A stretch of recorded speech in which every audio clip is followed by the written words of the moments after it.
하나님 나라 운동을 위한 마중물이 됩시다.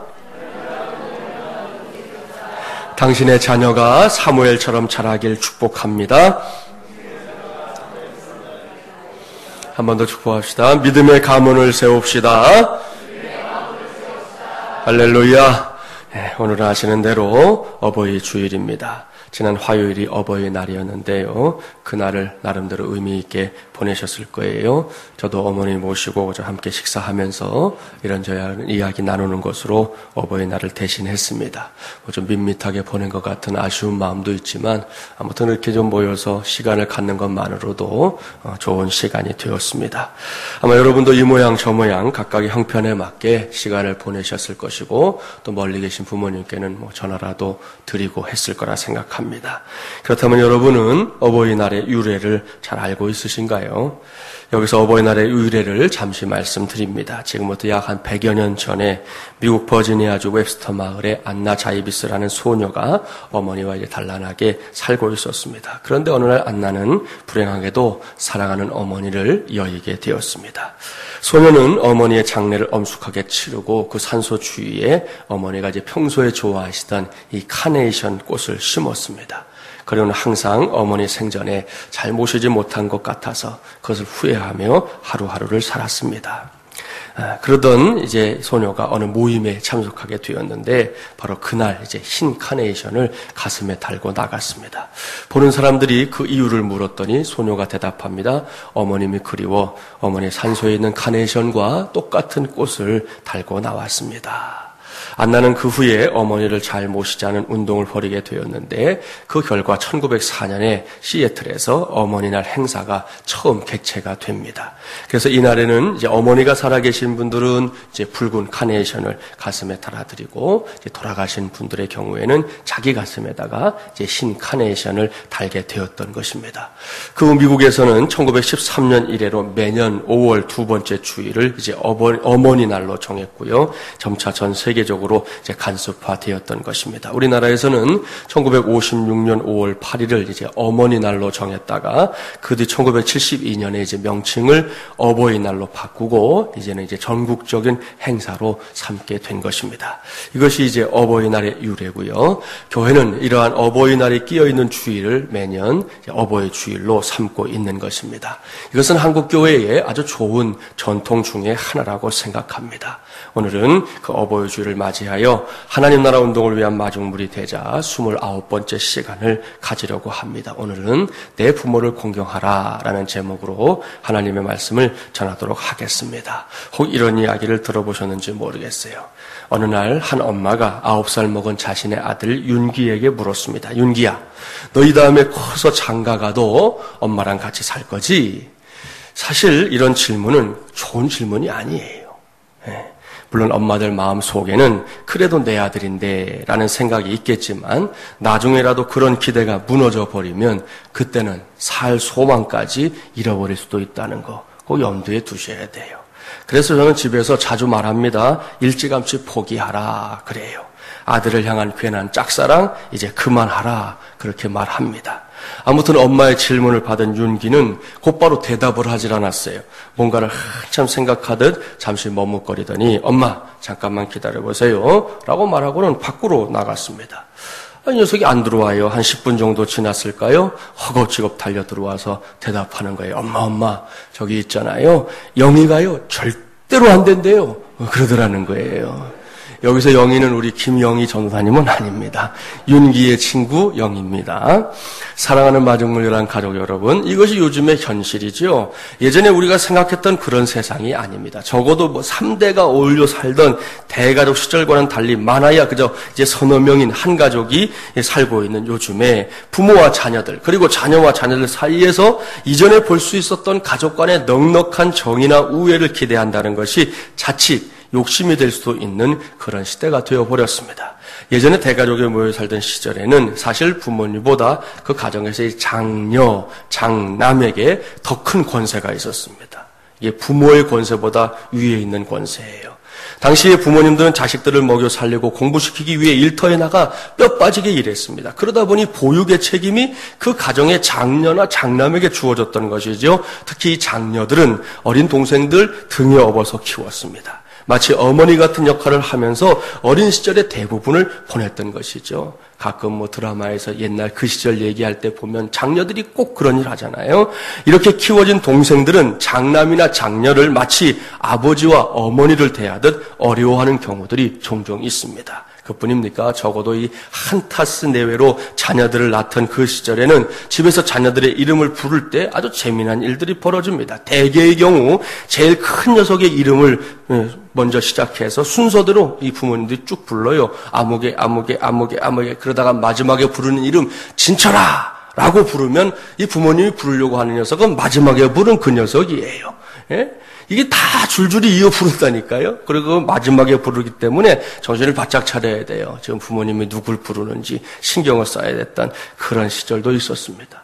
이렇게 복잡하게 살았지만, 그리고 어렵게 살았지만 우리 부모님들은 자녀들을 위해 정말 이제 최선을 다했습니다. 그 수고와 땀, 헌신과 눈물이 지금의 대한민국을 만들었다고 해도 결코 과언이 아닙니다. 제가 언젠가 한나 요양원이라는 양로시설에 방문해서 예배를 드리고 설교를 하게 됐던 적이 있는데요. 그때 저는 설교하기 전에 그 자리에 계신 어르신들을 향해서 정말로 온 마음을 다해서 그리고 머리 숙여 감사의 인사를 드렸습니다. 오늘 이 자리에 우리 어르신들 계시는데 마찬가지로 꼭 인사를 드리고 싶어요.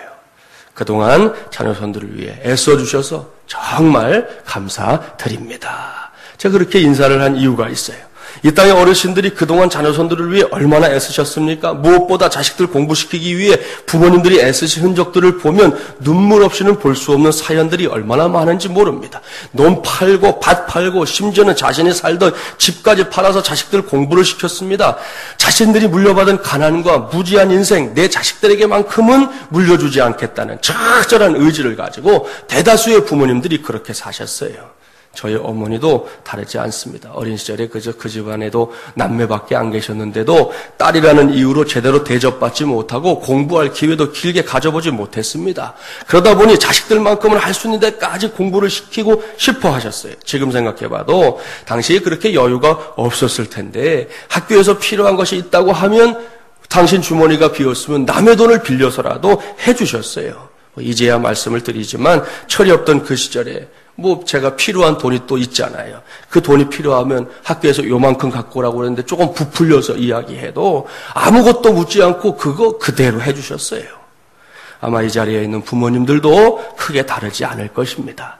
이런 분들이 이 땅 위에 많이 계셨기 때문에 그래도 우리나라가 이 조그만 한반도 땅덩어리가 그것도 절반밖에 되지 않는 우리나라가 이제는 세계에서 무시할 수 없는 그런 나라가 된 것입니다. 그저 된 거 아니에요. 그러니 얼마나 감사드릴 일입니까? 그래서 우리는 오늘도 어버이 은혜를 생각하면 이 눈물찍 콧물찍 하는 것을 피할 수가 없어요. 이러한 부모님의 은혜를 우리가 함께 깊이 생각하면서 오늘 우리에게 주신 말씀을 함께 나누었으면 합니다. 이 시간에 주신 말씀은 10계명의 말씀 가운데 이 5번째 계명의 말씀이에요. 제1계명부터 4계명 기억하시죠? 나 외에는 위하는 신들을 내게 두지 말라. 어떤 형상으로도 우상을 만들지 말라. 내 하나님 여호와의 이름을 망령되게 부르지 말라. 안식일을 기억하여 거룩하게 지키라. 이 4가지 계명은 이제 수직적인 계명이라고 부르죠. 무슨 의미입니까? 우리 편에서, 그러니까 사람들이 하나님을 향해 지켜야 할 계명이라는 뜻입니다. 그러나 제5계명부터는 다릅니다. 여기서부터는 이제 사람과 사람 사이에서 지켜야 할 계명들을 선언하고 있습니다. 그래서 수평적인 계명이라고 부릅니다. 이 시간에는 그 수평적인 계명에 있어서 이 첫 번째 계명인 제5계명을 이 어버이 주일에 우리가 귀를 기울여 하나님의 뜻이 무엇인지 들어보는 시간을 가지려고 합니다. 본문 16절 말씀 우리 함께 봉독해 볼까요? 16절입니다. 너는 내 하나님 여호와께서 명령한 대로 내 부모를 공경하라. 그리하면 내 하나님 여호와가 내게 준 땅에서 내 생명이 길고 복을 누리리라. 아멘. 하나님의 말씀인 성경은 하나님께서 사람을 창조하셨다고 조금 더 주저함이 없이 명시적으로 말씀하고 있습니다. 창세기 5장 2절은 이렇게 기록되어 있어요. 남자와 여자를 창조하셨고 그들이 창조되던 날에 하나님이 그들에게 복을 주시고 그들의 이름을 사람이라 일컬으셨더라. 이렇게 시작된 인류의 역사입니다. 한 남자와 한 여자로 시작된 인류에게 하나님께서는 생육하고 번성하여 땅에 충만하라 라는 복을 명하셨습니다. 이 복된 말씀에 따라 시작된 관계가 바로 부모와 자녀의 관계입니다. 하나님께서는 그렇게 태초부터 시작된 이 부모와 자녀의 관계를 수평적인 계명에 있어서 제일 먼저 지켜야 할 계명으로 언급하고 있는 것입니다. 흔히 부모와 자녀의 관계를 천륜이라고 하잖아요. 무슨 뜻입니까? 부모 형제 사이에서 마땅히 지켜야 할 도리 혹은 이 부모와 자식 간의 하늘의 인연으로 정해져 있는 사회적 관계나 혈연적 관계를 천륜이라고 부릅니다. 이처럼 하나님을 알지 못하는 사람들에게 있어서도 이 부모와 자녀의 관계는 함부로 이러쿵 저러쿵 말할 수 없는 이 절대적인 관계입니다. 하물며 하나님의 말씀이겠습니까? 성경 한 곳 찾아보려고 합니다. 잠언 23장 22절부터 25절 구약 936쪽. 잠언 23장 22절부터 25절입니다. 936쪽. 하나님께서 부모와 자녀의 관계에 대해서 아주 명백하게 말씀하고 있습니다. 함께 봉독해 볼까요? 너를 낳은 아비에게 청종하고 내 늙은 어미를 경히 여기지 말지니라. 진리를 사되 팔지는 말며 지혜와 훈계와 명철도 그리할지니라. 의인의 아비는 크게 즐거울 것이요 지혜로운 자식을 낳은 자는 그로 말미암아 즐거울 것이니라. 내 부모를 즐겁게 하며 너를 낳은 어미를 기쁘게 하라. 아멘. 할렐루야. 이것이 바로 하나님의 뜻입니다. 자녀들이 자신을 낳아주신 부모님께 최선을 다하는 것, 최선을 다하여 부모님을 기쁘시게 해드리고 행복하게 해드리는 것, 이것이 자녀된 도리라고 분명하게 밝히고 있습니다. 따라서 이 제5계명의 말씀을 성실하게 지키는 것이 사실 상을 받을 만한 일은 아닙니다. 도리어 당연한 일이죠.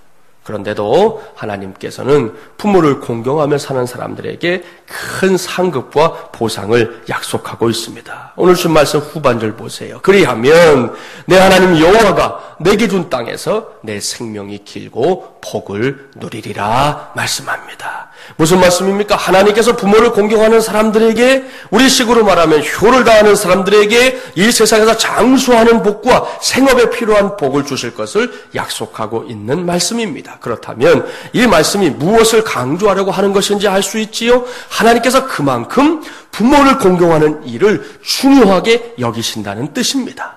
사실 이런 말씀이 없어도 자녀들이 부모님을 공경하는 것은 마땅한 일입니다. 부모님들이 보여주시는 사랑 하나만 생각해봐도 자녀들이 부모를 공경하며 살아야 할 이유는 분명해집니다. 그 사랑 때문에 우리의 부모님들이 자녀들에게 얼마나 헌신적인지 모릅니다. 더욱이 우리 부모님들 보면요, 자식 자랑하는데 끝이 없어요. 객관적으로 자랑할 만하냐 그렇지 못하냐 하는 것은 그렇게 중요하지 않아요. 그냥 내게는 내 자식이라는 이유만으로 무조건 자랑스러운 것입니다. 내게는 내 자식밖에 보이지 않는 것이죠. 그래서 이런 이야기가 있어요. 어느 노인정에서 서로 지는 것을 싫어하는 4명의 할머니가 한창 이 자식 자랑을 늘어놓고 있었습니다. 첫 번째 할매 왈, 우리 아들은 교회 목사라오. 남들이 우리 아들들어 오 고귀한 분 그런다오. 그랬더니 두 번째 할매 왈, 그래요? 우리 아들은 추기경인디 남들은 우리 아들들어 오 거룩한 분 그런디야. 그러자 세 번째 할매 왈, 웜에 우리 아들은 교황이지라. 남들은 내 새끼들은 웜에 고결한 양반 그런 단께롱. 이젠 그 이상 더 높은 사람은 없지라. 아하하하 웃었어요. 그래야 그때까지 아무 말 하지 않고 있던 네 번째 할매 왈, 그런데 이걸 웃자노. 우리 아들은 쇼다리에 곰보 거기다가 뚱보이기까지 하니 말이다. 그래도 남들은 우리 아들을 보면 한결같이 이러는 기라. 오 마이 갓. 여기서 갓은 하나님이라는 말 아이가. 그러니 우리 아들보다 더 높은 사람 있으면 나보라 캐라. 그랬다는 거잖아요. 예? 사랑하는 마정오야랑 가족 여러분, 이것이 부모의 마음이라는 거예요. 우리의 부모님들에게 이런 마음이 있었기 때문에 오늘의 저와 여러분이 있는 것입니다. 그런데 요즘 세상을 보면 뒤로 넘어갈 일들이 자주 벌어집니다. 언젠가 9시 뉴스에서 보도된 내용에 따르면 우리나라가 노령화 사회로 가게 되면서 불거진 문제 중에 하나가 뭐냐? 이 자녀들의 부모 학대 문제라는 거예요. 그저 말로 부모님을 구박하는 것은 물론이고 심지어 이 연로하신 부모님에게 손찌검을 하거나 다른 도구를 이용해서 구타하는 일이 적지 않다는 것입니다. 동방예의지국 대한민국이 어쩌다가 이렇게까지 되었는지 알 수가 없어요. 몇 해 전에 있었던 보건복지부 발표에 따르면 전국 18개 노인학대 예방센터에 접수된 노인학대 사례를 분석한 결과 상반기 노인학대로 신고된 사례가 1204건으로 통계를 냈던 그 해를 기준으로 전년도에 비해서 무려 6.5%가 증가했다고 밝혔습니다. 그리고 이 학대 가해자를 살펴보면 정말 죄송한데요. 아들이 56.3%로 제일 많았습니다. 다음으로 이제 며느리 12.6%, 딸 9.6%, 배우자 6.6% 순으로 조사돼서 결국은 이 가족들에 의한 학대가 총 90.4%에 해당하는 대부분을 차지하는 결과가 나왔어요. 이 기가 막힐 노릇이에요. 남이 하는 게 아니라는 것이죠. 따라서 우리는 지금 이 제5계명을 다시금 붙잡는, 그것도 아주 든든히 붙잡는 그런 시대를 꼭 열어야 합니다. 2012년도 개척 2년차인 우리 교회에서 이제 처음으로 지키는 이 어버이 주일을 기해 오늘 이후에 우리 모두가 제5계명을 이전보다 더 힘있게 붙잡고 그 말씀대로 살기를 힘쓰는 일들을 왕성하게 감당하게 되시기를 바랍니다. 왠지 아시죠? 여러분이 알고 있는 대로 부모에게 효를 다하는 것은 이미 우리 민족의 좋은 정신 가운데 하나였고 그것을 성경도 명백하게 말씀하고 있기 때문입니다.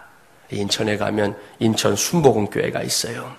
그 교회를 심호하신 최성규 목사님은 일찍부터 이 효를 신앙에 있어서 매우 중요한 실천상으로 꼽고 목회하시는 그런 목사님으로 알려져 있습니다. 기회가 되면 인터넷에서 순복음 인천교회에 쳐보세요. 그러면 그 교회 홈페이지 곳곳에 한자로 이 효라고 하는 글자가 크게 쓰여져 있는 것을 확인할 수 있을 것입니다.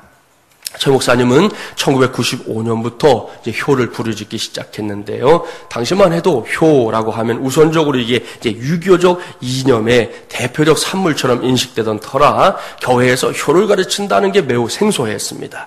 자칫 잘못하면 이단 시비에 휘말릴 수 있는 위험 부담률이 상당히 높은 일이었습니다. 그것도 이 보수 가운데 가장 보수적인 교회로 여겨지는 순복음교회, 또 이단 시비에 특별히 더 조심해야 하는 이 특수한 한국적인 토양에서 순복음교회가 효를 가르친다는 것은 더욱더 위험천만한 일이 아닐 수 없었습니다. 하지만 최성규 목사님은 효를 가르치는 것만큼 하나님의 사랑을 잘 전할 수 있는 길은 어디에도 없다라고 확신했다는 거예요.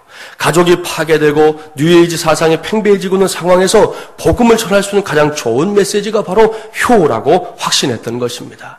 그분의 자서전인 성령에 사로잡힌 사람을 보면 이런 회고의 글이 있어요. 1995년 6월 29일 완공된 지 5년밖에 되지 않는 삼풍백화점이 갑자기 무너지고 말았습니다. 기억하시죠? 온 국민은 경악을 금치 못했고 전 세계 여론은 어떻게 이런 일이 일어날 수 있느냐 하며 부끄러운 보도를 해댔습니다. 저는 그때 한 가지 사실에 주목했습니다. 매몰된 현장에서 죽음과 싸워 이겨 급기야는 구출된 세 청년에 관한 보도였습니다. 저는 그들이 당연히 크리스천일 줄 알았습니다. 하나님을 향한 믿음 때문에 그 매몰된 현장에서도 끝까지 포기하지 않았을 거야 라고 생각했지요. 그러나 그들 중 크리스천은 아무도 없었습니다. 그렇다면 무엇이 그들로 하여금 그런 강한 정신력을 키워주었을까요? 그 대답은 바로 효였습니다. 그 세 청년은 모두 효자, 효녀였던 것입니다. 저는 그때 처음으로 효에 관해 깊이 생각해 보았습니다. 그동안 어버이 주일이 돌아오면 계절 설교로 효에 관한 메시지를 전하긴 했어도 직접적으로 효라는 단어를 쓰지 못했던 일도 떠올랐습니다. 효는 어찌됐든 유교적 이념의 대표적인 산물처럼 인식되던 시기였기에 효를 강조하다 보면 자칫 이단 시비에 휘말릴 가능성을 배제할 수 없기 때문입니다. 그런데 삼풍백화점 사건을 계기로 효에 대해 하나님께서는 뭐라고 말씀하시는지 정확하게 찾아봐야겠다는 생각이 들었습니다. 성경을 묵상하던 저는 그동안 우리가 큰 진리를 간과하고 있었다는 것을 비로소 알게 되었습니다. 그런 글이 있어요. 이런 과정을 통해 최 목사님께서 붙잡게 된 것이 바로 효를 중시하는 목회였습니다. 제가 인천중앙교회에서 사역하고 있을 때만 해도 효와 관련된 사역이 그다지 이렇게 눈에 잘 보이지 않던 시점이었는데요. 1998년에 아예 성산효 대학원 대학교를 설립해서 입학 정원 40명의 효학과 석사 과정을 시작하기까지 했습니다. 이 대학원의 설립 정신은 다음과 같습니다. 성경의 효에 입각하여 기독교의 원형인 사랑 실천 운동을 바탕으로 민족 복음화를 실현하고 국가 사회의 발전과 세계 선교의 주역이 될 지도자적 인재들을 육성할 목적으로 세워졌다. 따라서 하나님의 말씀과 성령으로 충만하고 높은 학문적 지식과 효를 실천할 인격을 갖추어 살기 좋은 사회를 만들고 통일 조국과 세계 평화에 기여할 학자와 지도자를 양성하고자 함이 학교법인 성산학원의 설립 정신이다. 그렇게 밝혔습니다. 참으로 대단한 일입니다. 이 대학원에서는 2012년 5월 현재 이 효학과와 신학과를 비롯해서 모두 7개 학과의 석사 과정과 효학과만큼은 이제 박사 과정까지 개설하고 효를 중시하는 기독교 인재들을 양성하고 있는 중입니다. 물론 모든 교회가 다 이렇게까지 할 수는 없을 것입니다. 그럴 필요도 없고요. 하지만 저는 목회를 하면서 이 대목에서도 많은 것을 배워야겠구나 하는 생각을 하게 됩니다. 특별히 지금 이 땅의 부모님 세대들 귀하게 여겨야 한다고 생각합니다. 이분들은 보통 분들이 아니에요. 정말 이제 자식하면 끔찍하게 생각하시는 분들이 바로 이 땅의 부모님들이기 때문입니다. 제가 알고 있는 장로님 한 분 있어요. 사법부에서 뇌물을 받고 잘못 판결하는 일로 인해 아직까지도 그 억울함 때문에 고군분투하며 살고 있는 분입니다. 한동안 뉴스를 비롯해서 여러 매체들이 이 장로님의 억울한 사연을 다뤄주기까지 했습니다. 그 사연은 이렇습니다. 지난 1997년 5월 8일이었습니다. 딱 우리 오늘 지난 주간에 딱 걸리는 날짜잖아요. 저 동두천 입구에 가면 이제 양갈래 길이 나와요. 하나는 동두천 시내로 가는 길이고 좌회전하면 이제 개천을 따라 뚝방으로 가는 길인데요. 그 우회도로 초입에서 큰 교통사고가 일어났습니다. 사고 당시 장로님의 아들인 제가 너무나 잘 알고 사랑하는 한 형제가 그 차를 몰고 있었고 그 차 안에는 제 어머니와 평소에 알고 지내던 목사님 4분이 타고 있었습니다. 그런데 이 옆차선을 지나가던 프라이드 차량이 진로를 방해하면서 1차로 접촉사고가 났고요. 이 사고로 인해 이 형제가 운전하던 차량이 중심을 잃고 중앙선을 침범하면서 상대편 차선을 타고 오던 여러 차량과 부딪히면서 대형 사고가 일어난 것입니다. 이날의 사고로 어머니와 목사님 4분은 그 자리에서 돌아가셨고 형제는 살아남았지만 병원에서 사경을 헤매는 시간을 갖게 되었습니다. 그런데 그 와중에 피해자가 가해자로 둔갑했고 건강을 회복한 형제는 그 후에 본인 과실로 1년 6개월 동안 수원교도소에 수감되기까지 했습니다. 정말로 기가 막히고 억울하게 짝이 없는 일이었어요. 이런 상황에서 그 누구도 이 형제를 믿어주질 않았습니다. 여러분 사고 나서 정신 깜빡 잃어버리면 그 사이에 이게 막 바뀌는 거예요. 저는 당시에 교도소에 있는 형제를 수시로 찾아가서 하나님 앞에 기도하며 이 억울함이 풀리기를 기도했었습니다. 그런데 이렇게 참담한 현실 앞에서 끝까지 아들의 결백을 믿고 그 억울함을 위해 싸워준 사람이 있었습니다. 바로 아버지인 장로님입니다. 어느새 15년이 넘는 세월이 되었지만 장로님은 오로지 이 일에 매달렸습니다. 끈질긴 노력으로 그동안 이 사건과 관련해서 위증을 했던 경찰관과 목격자 등등 6명이 위증죄로 처벌을 받았습니다. 이렇게 일을 위해 전력 투구하다 보니 갖고 있던 재산 다 사라지고요. 지금은 참으로 어렵게 하루하루를 살고 있습니다. 그런데 몇 해 전에 뉴스를 통해 드디어 이 사건이 재심을 받게 되었다는 보도가 나왔어요. 지금까지 우리나라 법조계 역사에서 이 국가 관련된 어떤 사건들이 있지요. 내란 사건 이런 사건과 관련해서 몇몇 사건을 제외하고는 재심이 이루어진 적이 없다는 거예요. 일사구제리의 원칙이란 말 들어보셨잖아요. 어떤 사건이 이미 판결이 내리고 나면 다시금 소송해서 심리하거나 재판하지 않는다는 원칙이에요. 그런데 이 법의 법자도 모르시던 장로님이 자기 아들을 향한 사랑과 열정으로 그 원칙을 깨뜨린 것입니다. 이 사건의 전모를 알고 있는 저로서는 당시의 뉴스를 보다가 너무 감사해서 장로님에게 전화를 걸어서 하나님께 영광을 돌리기도 했습니다. 사랑하는 여러분 보십시오. 이렇게 자녀들을 향한 부모님들의 사랑과 헌신, 열정과 응원은 사실 끝이 없습니다. 그런 부모님들이 있었기 때문에 오늘 우리가 이 자리에 있는 줄 믿습니다. 그래서 이 시간에 축복하겠습니다. 일부르기 때문에 여러분 나오진 않으셨지만 우리 어르신들 이렇게 앉아 계신 분도 있어요. 이렇게 가운데 주로 저 뒤에 계시니까 자, 그분들을 향해서 축복하겠습니다. 그동안 정말 수고 많으셨습니다.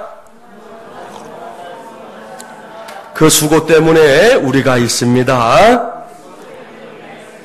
할렐루야. 여러분 우리 어르신들 많이 축복해 주시고 또 위에서 기도해 주시기를 당부드립니다. 하나님께서는 하나님의 교회가 이것을 알기 원하십니다. 그 증거가 바로 오늘 우리에게 주신 말씀이에요. 내 부모를 공경하라 라는 말씀은 효사상이 나오기 전에 이미 성경에서 말씀하고 있는 가장 중요한 가르침 가운데 하나라는 것을 기억해야 합니다. 이러한 사실에 기초해서 저는 담임 목사로서 여러분에게 당부합니다. 우리 교회가, 우리 마중물예람 교회가 바로 이런 교회가 되어야 합니다. 그렇습니다. 우리 교회 안에서 적극적으로 부모님을 공경하고 마음을 다해 섬기는 것을 가르쳐야 합니다. 아울러 우리 부모님들 역시 자녀들에게 귀감이 되고 신앙의 본이 되는 실천적인 신앙과 사랑도 보여주시기를 당부드립니다. 이런 성도들, 이런 교회들에게 하나님께서 복을 약속하셨다니까요. 그리하면 내 하나님 여호와가 내게 준 땅에서 내 생명이 길고 복을 누리리라. 이 모든 복이 반드시 저와 여러분, 우리 마중물예람 가족들과 마중물예람 교회의 몫이 되기를 주님의 이름으로 축복합니다. 아마 이런 시조 들어본 적 있으실걸요. 아버님 날 낳으시고 어머님 날 기르시니 두 분 곧 아니면 이 몸이 살았을까. 하늘 없는 가 없는 은혜를 어디 대어 갚사오리. 어버이 살아계실 때 섬기기를 다하여라. 지나간 후면 애달다 어찌하리. 평생에 고쳐 못할 일이 이뿐인가 하노라 그랬습니다. 이 시조는 조선시대에 정철 선생께서 지으신 훈민가 가운데 일부입니다. 그 내용은 어버이, 즉 부모님 생전에 효를 다해야지 돌아가신 다음에 애달다고 후회해봐야 소용없으니 살아계신 동안에 잘 섬기도록 해야 한다는 것입니다. 그야말로 구구절절이 마음에 와닿는 시 아닙니까? 이 어버이 주일에 우리의 어버이들을 깊이 생각해보는 이 시간에 이제라도 늦지 않았다는 거 꼭 기억하고 부모님을 위해 또 부모님을 마음을 다해 섬기는 그 일을 위해 최선을 다하는 여러분이 되어보시기를 바랍니다.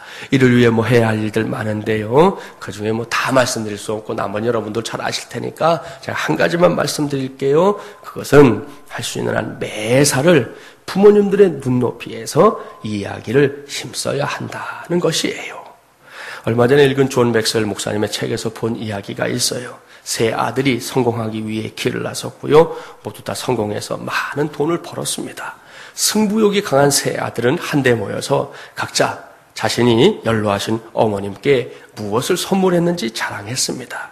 첫째가 말했습니다. 나는 어머니께 커다란 집을 지어드렸어. 둘째가 말했습니다. 나는 어머님께 운전기사가 딸린 최고급 승용차를 보내드렸지. 셋째가 말했습니다. 형들 모두 다 나한테 졌어.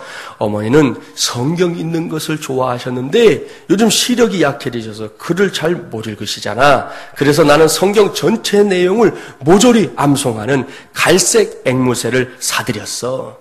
수도원에 사는 수도사 12명이 12년 동안 밤낮으로 훈련시킨 결과물이야. 그 훈련비로 1년에 10만 달러씩 10년이나 기부금을 내야 했지만 난 전혀 아깝지 않아. 그만한 가치가 있는 일이었으니까. 이제 어머니가 몇 장 몇 절이라고 말씀하시기만 하면 앵무새가 하나도 틀림없이 척척 다 알아서 성경 말씀을 암송해 줄 거야. 얼마 후에 어머니는 세 아들에게 이제 편지를 보냈습니다. 첫째 아들이 받은 편지에는 이렇게 적혀 있었어요. 첫째야, 네가 지어준 집은 너무 크구나. 내가 사용하는 방은 오직 한 개뿐인데 온 방을 다 청소해야만 하니 내가 너무 힘들구나. 그런 편지를 보냈어요. 둘째 아들이 받은 편지의 내용은 이랬습니다. 둘째야, 난 이제 여행 다니기엔 너무 늙었어. 난 항상 집에만 있기 때문에 그 최고급 승용차를 탈 일이 거의 없구나. 그리고 네가 보낸 그 운전사 무례하기 짝이 없어서 내가 얼마나 힘이 든지 모르겠다. 그런 편지였어요. 그런데 셋째 아들에게 보내는 어머니의 편지에는 상당한 애정이 담겨 있었습니다. 사랑하는 막내야, 역시 이 늙은 어미의 속내를 제대로 헤아리는 사람은 우리 막내밖에 없구나. 그 닭고기 정말 맛있었다. 잘 먹었다. 그랬다는 거예요. 사랑하는 여러분, 정말 이제 뒤로 넘어갈 일이에요.